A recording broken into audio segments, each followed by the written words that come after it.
سر 156 CRPC اور 157 CRPC ذرا بتا دیں تھوڑا بہت. اچھا، یہ پریشانی کچھ سال پہلے تک لوور جوڈیشری کو بھی تھی انٹرپریٹیشن. اب 156 تو کلیئر ہے. 156 ڈیل کرتا ہے انویسٹیگیشن کو کہ جب بھی کوئی FIR درج ہو جائے گی، خواہ وہ 154 کے تحت، خواہ وہ 155 کے تحت، اس کی انویسٹیگیشن جو ہے وہ 156 کے تحت. اب 156 نے بہت ساری ایمبیگوٹی کریٹ کیے رکھی، لیکن اب ہائی کورٹ کی کچھ ججمنٹس آ چکی ہوئی ہیں جس میں اس پوائنٹ کو الیبوریٹ کر دیا گیا ہے کہ 157 ڈسپنسیشن ہے انویسٹیگیشن. کیونکہ ہوتا یہ تھا کہ اگر کوگنیزیبل اوفینس کا کوئی FIR کروانے آتا تھا تو وہ کیا کرتے تھے پولیس والے کہ 157 کا کلندرہ لکھ کے اور جج کو رپورٹ کر دیتے تھے جی کہ اس میں 157 کا کلندرہ لکھ دیا گیا، لہٰذا جو ہے نا 154 کے تحت اس میں کاروائی نہیں ہو سکتی، یہ وقوع مشکوک ہے. یہ غلط تھا. 157 ہے کہ 157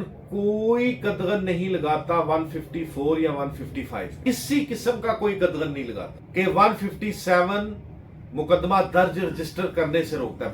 157 ڈسپنسیشن ہے صرف انویسٹیگیشن کہ مقدمہ درج رجسٹر ہوا، درج رجسٹر ہونے کے بعد جب انویسٹیگیشن ونگ میں گیا اس نے باقاعدہ طور پر ریزننگ دینی ہے کہ اس وجوہات سے یہ وقوع مشکوک لگتا ہے یا یہ وقوع کا سرزد ہونا پایا ہی نہیں جاتا، یہ وقوع ہوا ہی نہیں. جب یہ ریزننگ اس کے پاس سالڈ آ جائیں گی کہ ان وجوہات کی بنا پہ ان ایویڈنسز کی وجہ سے یہ یقین کامل ہے کہ یہ وقوع ہوا ہی نہیں یا یہ وقوع جس طرح بیان کیا گیا مشکوک ہے، اس لیے اس کی فردر انویسٹیگیشن جو ہے وہ موکری آف لا ہوگی، وہ مس یوز آف لا ہوگی، وہ misuse of process of law ہوگی، وہ misuse of process of court ہوگی، وہ misuse of process of investigation ہوگی.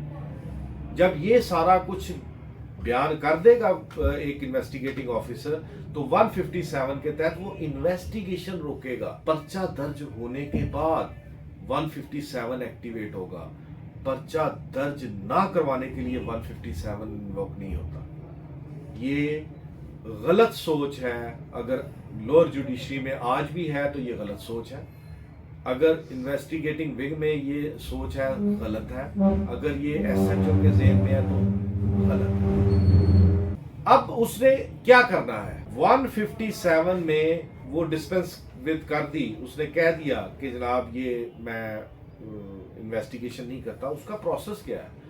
انفیٹرڈ نہیں، یہ شتر بے مہار معاملہ نہیں ہے. تمام میکانزم دیا گیا. اگر 154 کے تحت آپ کا مقدمہ درج رجسٹر ہونے کے بعد 157 کی جورسڈکشن ایک انویسٹیگیٹنگ آفیسر یا officer in charge of police station جو ہے وہ انووک کرتا ہے تو وہ فوری طور پر اپنی ریزننگ لکھ کے فوری طور پر مجسٹریٹ کو ودن 24 آورز وہ انفارم کرے. آگے حتمی فیصلہ مجسٹریٹ نے کرنا ہے کہ کیا اس میں انویسٹیگیشن ہونی چاہیے یا نہیں ہونی. اگر مجسٹریٹ جو ہے وہ officer in charge of police station یا investigating officer as the case میں بھی اس کی اس رپورٹ اس کلندرے سے ایگری کر جاتا ہے، ہاں اس میں واقعتاً معاملات ایسے ہیں جس سے وقوع مشکوک ہے یا وقوع کا سرزد ہونا نہ پایا جاتا ہے، تو وہ سٹاپ کر دے گا، وہ ایگری کر جائے گا کہ ہاں اس میں انویسٹیگیشن مزید نہیں ہونی چاہیے. اگر وہ ڈس ایگری کرتا ہے تو وہ فوری طور پر کہے گا کہ جناب جاؤ اور جا کے اس کی انویسٹیگیشن کرو، تمہاری یہ رپورٹ حقائق کے منافی. امید کرتا ہوں کہ آپ کے سوال کا جواب. Thank you sir.